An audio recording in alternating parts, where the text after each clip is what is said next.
Prière commerciale en Côte d'Ivoire. Oui, ils vendent les prières de guérison. Prière commerciale en Côte d'Ivoire. Je vous le dis, ils vendent les prières de guérison. Chers amis, bonjour. Germain Siwi. Je n'y croyais pas, mais c'est vrai, ils vendent les prières de guérison. Dans certaines églises en Côte d'Ivoire, la prière de guérison est devenue une transaction commerciale. Le malade doit parfois débourser jusqu'à 300 000 francs CFA ou plus pour espérer une intervention divine. Il y a quelque temps, ma nièce qui avait un souci de santé me demande de l'accompagner dans une église, voir un homme de Dieu qui prie pour les malades. Mais que pour le rencontrer personnellement, il fallait payer 300 000 francs CFA. 300 000 francs CFA. Je ne croyais pas du tout. Je lui demande, envoie-moi son contact, envoie-moi son numéro de téléphone. Et j'appelle son service qui me dit que les prières pendant les cultes ordinaires, c'est-à-dire dans le public, ces prières-là sont gratuites. Mais que pour voir l'homme de Dieu en question et pour le voir en privé, pour sa prière, il fallait payer 300 000 francs CFA. Et que cette... je veux dire, ce n'est pas le coût de la prière, il précise, mais c'est une contribution aux frais de communication de l'Église. Authentique. Authentique. Alors, mon interlocuteur a maquillé son affaire, mais j'ai compris, ils vendent les prières de guérison. Et cette pratique suscite des questions éthiques et spirituelles. Alors, parlons du conflit qu'il peut y avoir avec les cliniques privées, les cliniques traditionnelles. Du conflit avec les cliniques. Ils vendent les prières de guérison.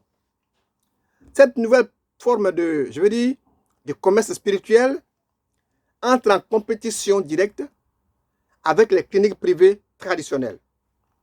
Tandis que ces dernières offrent des soins médicaux contre rémunération, certaines églises promettent la guérison par la prière à condition de passer à la caisse. Cela soulève une question fondamentale. Où dans la Bible, où, je veux dire, Dieu ou Jésus ont-ils recommandé de vendre la prière? Où? Aucun passage biblique ne justifie cette monétisation de la foi. Aucun passage. Alors, chers amis, ils vendent les prières de guérison. C'est vrai qu'il est écrit dans Luc 5, verset 14. Puis, il lui ordonna de n'en parler à personne, mais, dit-il, va te montrer au sacrificateur et offre pour ta purification ce que Moïse a prescrit, afin que cela leur serve de témoignage.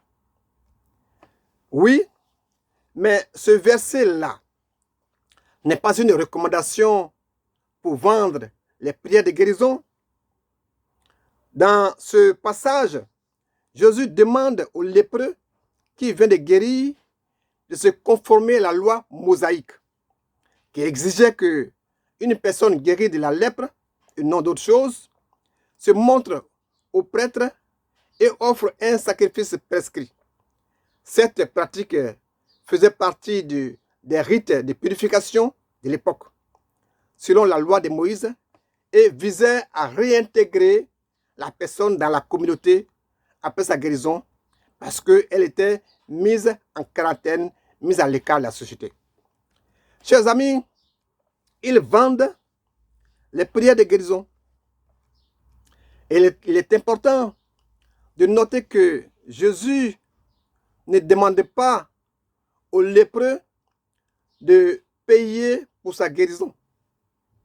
Oui, le sacrifice mentionné était une obligation religieuse prévue dans la loi juive pour la purification et non une transaction financière, une transaction commerciale pour obtenir la guérison.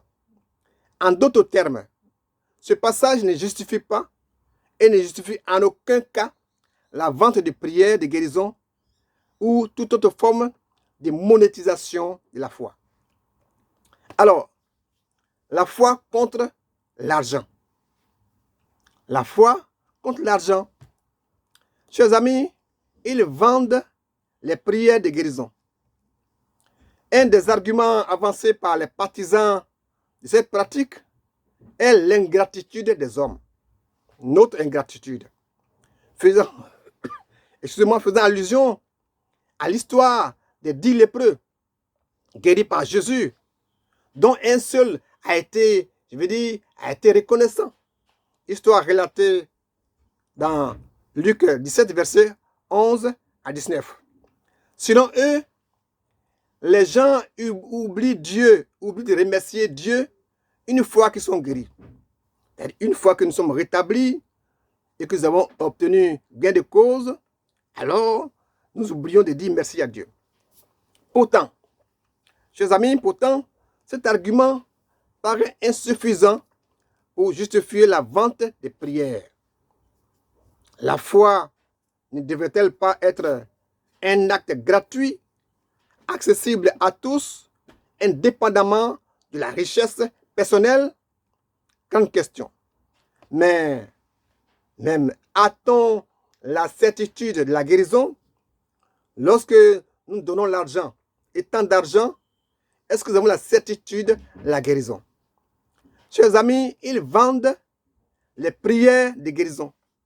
Si la guérison est vendue comme une marchandise, cela signifie-t-il qu'elle est garantie comme un produit acheté en magasin? Rien n'est sûr.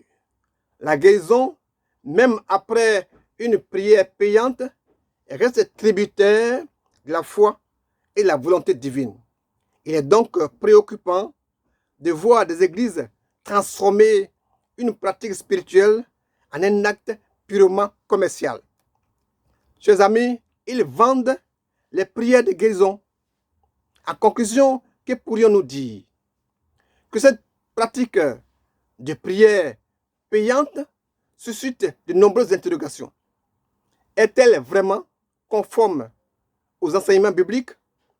La guérison spirituelle peut-elle réellement être, assurée par l'argent? Ce sont des questions auxquelles chaque fidèle doit réfléchir avant de sortir son porte-monnaie. J'aimerais vous saluer.